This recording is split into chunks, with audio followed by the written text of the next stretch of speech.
Hello, you wonderful people, and welcome to another episode of Not Too Comic Book. This being a show where I talk about TV shows that are adaptations of comic books. For today's episode, I'm going to talk about Hotel Inhumans, Season 1, Episode 3. Great episode. A lot of really interesting things went down in this episode, so let's break it down. Obviously, very tragic and sad episode. It could only be so in the aftermath of last episode, but there's a really neat, beautiful silver lining to it, and it seems like a lot of these storylines will probably have that. So this is probably one of those shows going forward. I want to probably make sure I watch it first and then watch something afterwards to kind of be a palate cleanser. Either way, tangents and all that aside, I talked about it last episode about my confusion about the dying service. I didn't know if it was like metaphorical or whether it was literal. I kind of bounced back and forth between it. It turns out the conclusion to it is in fact literal. They basically set up your killing and cover it up. So they disguised Kaze's death. Instead of him being stabbed, they made it look like it was heart failure, and they got rid of any thing that could tie to like his life as a criminal. So I guess in a way you could say like I kind of got both right. I was like, you literally killed him and you figuratively killed him, and by kind of erasing what he did, but not in its entirety. But either way, I also love how the episode was constructed too, because like we started at like the funeral with Asami like in front of, you know, Kaze's body at the funeral. Then we rewound to like the last parts of the episode and fast forwarding through it, and then like Justin, he's talking about like, oh, it's hot today, just like it was then, and it was the day he met Asami. In fact, him and Asami have history because they actually worked together at that time. I guess his fake identity, like the job he was working at, that's because he just happens to bump into Asami. We never found out how and why, but it's like he happened to be there on a job. He actually got injured because he's like, first and foremost, this is a terrible day. It's raining and I hate the rain. But also, like, the organization that hooked me up with the job didn't give me the information because the target I was killing is proficient with weapons, and I need to know details like that. So now his leg is hurt, and it's hot from, like, the bleeding and the wounded stuff. But he happens to run into Asami, which I think is also meant to bring it all full circle that, like, she has always been that X factor, that thing the person he can never read, the one person he can never read, and she always kind of surprised him. So even back then, 10 years ago, before they started dating, and even now, after 10 years of marriage. So it's interesting how that all works out. And her seeing the blood on his shirt, he's like, oh, what should I do? What's the perfect way to deal with her? Should I lie? Should I kill her? He's like, right, there's only one perfect answer. But then she's like, oh yeah, the blood on your shirt is obviously because it's a nosebleed. So here's some like sea salt, like you need more salt in your diet to kind of compensate for that. So like here's some like, I think it was like some sea salt candy or something. And it was just kind of like this happenstance. It's because like once again she knows him so well, because that not only did they work together. Did I bring that up earlier? I know like I think I said they worked together, but like she specifically was his boss. But it's like kind of sweet, you know, workplace romance that grew into what it did. But him kind of getting caught off guard by her, and I think that was like the first instance that really happened, because he probably kept his distance from people. It's like he put up this facade about who he was around people, and it's just kind of like this one person was always able to see through you. Like that's why that whole shtick about like his one hair falling out of place, because nothing was ever perfect in front of her, because she had the whole comment of reminding him that it's okay that not everything goes as perfectly as planned, and how true that is for this to all come full circle with things not going 100% according to plan. I thought was interesting too, because especially when we got to the funeral, I'm going to jump ahead a little bit, but I thought it was such an interesting twist where like Ikuro had his own part to play, but so did Sarah. Basically, the guy that Sami's running into, that's talking to her, is like, "Oh yeah, I knew your husband, this and that." And it's like, oh, like, you know, where were you, like, the day he died or whatever? And I was like, this is suspicious. I didn't know where this was going. But luckily, Sarah got there in time. And she's like, yo, let me explain to you. Because the guy that Kaze killed and disguised himself as, when he, like, the bird was, and I said last episode, I was like, oh, that's kind of a bad omen. And I think I said this at the time, or I don't know if I really paid attention to, like, it was a camera that it was sitting on. And the thing he was calling Ikuro about was the irregularity is he ran into his wife. It's like, I just killed this guy, and if people look through the footage, it'll look like the last person who saw him alive would be Asami, and now bring up a whole bunch of questions, and it'll kind of expose not necessarily how his motive on how he does all this stuff, but more so than anything, he didn't want to get his wife dragged into all of this. So, and inadvertently, like, that was his dying wish. Like, right before he died, the last thing he was worried about is like, yo, the camera was there, it caught me, like, don't let, like, what's his name, like, Shimonia, or like, I think his first name was Kenji, like, don't let his group organization come after my wife, thinking like she's had something to do with his death, because it's like, yeah, you're the last person they saw interact with him. Because we see the one guy running out of the alleyway, but for one, he's not enough on camera for you to make a facial recognition. Asami, it clearly, like, her face is clear as day. So, but yeah, for that to be the last thing he said before he died, that despite everything, it's like he did love her, you know. And I think that is beautiful and very important. It's interesting too because it brings up, well, first and foremost, finishing that, I thought it was interesting bringing the gait back, the whole, like, the way someone walks, because the guy was like, how did I, like, give it away that I was like a hitman or whatever, and she's like, the way you walked. And it's like, basically, during something like this, going to the funeral of someone you're close to, you wouldn't walk like it's something normal. So she kind of immediately picked up on that, you know, because I think, you know, she comes, we don't know Sarah's, like, circumstances, but she probably does come from that world, considering her skills and everything, and the fact that she has an eye for that stuff. While that's happening, she's saying, like, eventually info's going to get out there, because Ikuro is working with other people on the staff to, like, disseminate that information out there, to kind of let people know, like, so that no one ever comes after Asami thinking she had anything to do with Kenji's death.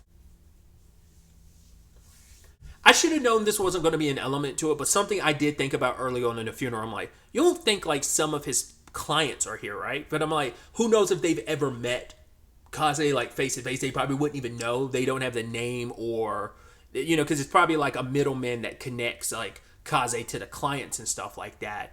But it's probably a situation of they never knew who he was, but we know that he was kind of an avenging angel. Like, people hired him to kill bad people that hurt them or someone close to them in any shape or form. Once again, the irony being he was killed by a guy that was trying to kill Kenji for, like, getting his daughter addicted to drugs, but it's like Kenji was already dead. But because Kaze does what he does, disguising himself as the person he kills, like, it led to that situation. So, once again, nothing goes fully according to plan, which is also, once again, I'm using this word a lot, ironic, considering his part of his dying service package was he had everything laid out about, like, you know, obviously he was going to be there, but also, like, what music to play, what pauses to have, and stuff like that. It's like everything had to be a particular way. And then there's two coworkers of his that are, like, obviously really heartbroken and crying, and, you know, Ikuro is like, oh, it's interesting considering they didn't really know him, but Sarah corrects him by being like, but they did. Like, in the regards of that, the version of him that they knew was him for all intents and purposes. So, like, it might have been a front, but it doesn't change the fact is they knew this version of him, and he meant that version of him, even being fake, meant something to him. And that's, like, that's who he was to them. And then you have Ikuro looking at the glasses saying who he was to them. So you're like, oh, okay. Because the flashback last episode, we got a glimpse of something from Ikuro's past, and it was someone dead on the ground, but, like, or maybe there was blood, I can't fully remember, but that pair of glasses he wears was also on the ground. So I guess he doesn't need the glasses. It's meant to be like, maybe it shifts the mode he's in. Maybe it makes him feel a little closer to the person he was. Like, even though it's like, oh, me as Ikuro, like, I don't like this job, yada, yada, yada, I should quit. You know, that's kind of him. But then he kind of shifts into, like, concierge mode fully when he's wearing the glasses, because I'm assuming, like, whether it's his predecessor who he was just close with, or maybe this person was like a parental figure, like a father to him, or just someone significant and important to him in some shape or form. It's like I'm stepping into their shoes when I'm wearing these glasses, you know, because it does seem that he tends, like, he has serious moments even without wearing the glasses, but it feels like he really goes full concierge mode when he's wearing. And then there was that moment between Ikuro and Asami, because Asami's like, oh, I recognize you from my husband's business photos all the time. It's like, could you, like, were you there with me? And he was like, yeah. She's like, can you tell me about, like, the last time, like, you were speaking? He's like, yeah, we just got back from our trip, and he was just kind of talking about like, right, Kaze, like, he was always about kind of having everything planned out, but not everything did, essentially. And also bringing up how he brought up, like, the one time, like, he kind of slipped away from his perfectionist self was anytime he ever talked about Asami. And she's like, really, that was the case, huh? Because we have her talking about the reason why she latched onto those aspects of, like, pointing out the good features of his face and stuff like that, because for her it's like, I could always poke fun at him because I could always see that face that he never showed anyone else, that part of himself, like, the first, like, I think that inkling of when he first, like, fell in love with her, that moment when she saw a face that he's never made before, and she's like, oh, so you can make a face like that too. And so for her, she'd always kind of poke fun at him for that, and he knows, like, oh, my wife's going to give me a hard time about that stuff. It's her way of kind of torturing me, because I guess for someone who is a bit of a perfectionist, that is just a kind of a reminder that you aren't one. So hell, there was even that moment, like, when she went up to, like, the casket and everything, and she's just breaking down crying. She's apologizing to him because she's like, you would be, like, able to kind of keep yourself composed. You'd be like the perfect husband who just lost his wife, but she's like, I can't do the same. And she even talked about, like, when she was talking to Ikuro about, like, the fact is, it's kind of like, well, what's the point of all of that? Like, the face that she'd poke fun at him about, it's kind of like, it's all a moot point because I can't do that ever again, can I? But then Ikuro gives her photos from, like, oh yeah, like, our business trip, and amongst them was a letter, and it's just saying, like, the best part of me was meeting you. And you're just like, oh, and her breaking down like that. She's just kind of like, here you are surprising me with this, like, at the end, and, like, I'm caught off guard. And it's just like, it's kind of the last, like, the biggest way she was always the one full of surprises, because he was the one that was always so meticulous about things. And his one last gift to her was a final surprise. And it's just really heartbreaking for, like, the story to play out that way.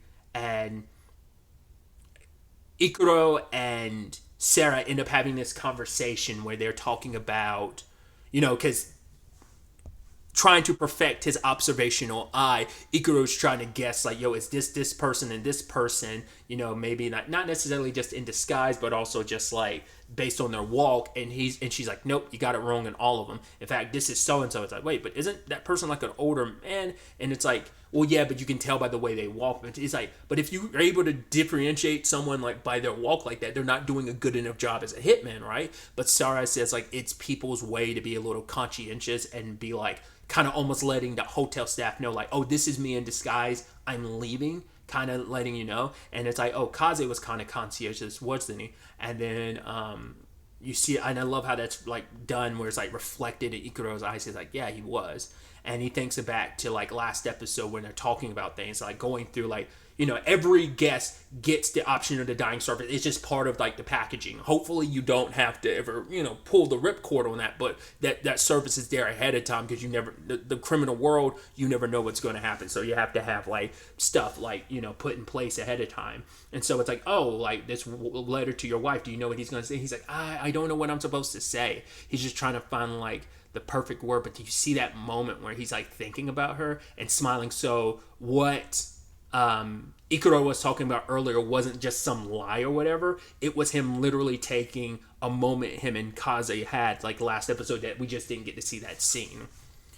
And I even love, like, Sarah's asking, like, yo, so was he something special? And it's like, I don't know. He's like, I don't know about that. Maybe, but it's like, the thing I've learned at this job is hitmen for hire can be murderers. They can be this. They can be that. Also, they can fall in love too. It's just kind of like, he's always had, like, his very, like, naive perspective on things, and he had a very biased perspective on things, and maybe something from his past kind of influences the way he thought about it. But, like, this job has opened his eyes to see, like, there are multifaceted elements to even killers for hire. And just the last shot of the episode being getting the full spectrum of that scene where they met in the rain and she's reaching out her hand being like, oh, you can make that face. She grabs his hand and drags him out, and you just see that look on his face, like that surprised look, like she kind of rocked his world, and the X factor he could never account for. And I just thought that was just so beautiful for that to be the last shot. And it's just kind of, it's a tragic ending, and that's why I'm saying, like, I'm getting the feeling like a lot of these episodes will have those tragic endings.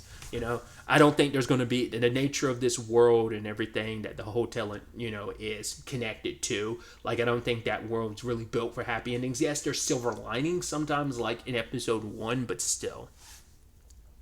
Just thought that was kind of a nice shot to end it off on. And even the ending of the episode, you have like his body, like the flowers and stuff around his body from the funeral, and his body being there covered in flowers, but her laying right next to him. You're just like, oh, that's just so heartbreaking and sad that things played out that way. So I'm interested to see where the next episode ultimately ends up taking us going forward with all of this, to see what's next for Sarah and Ikaro and what that next concierge request ends up being. But really, that's all I wanted to talk about. Till the next time we meet, be happy, be safe, live life to the fullest, and enjoy it. Good day and goodbye.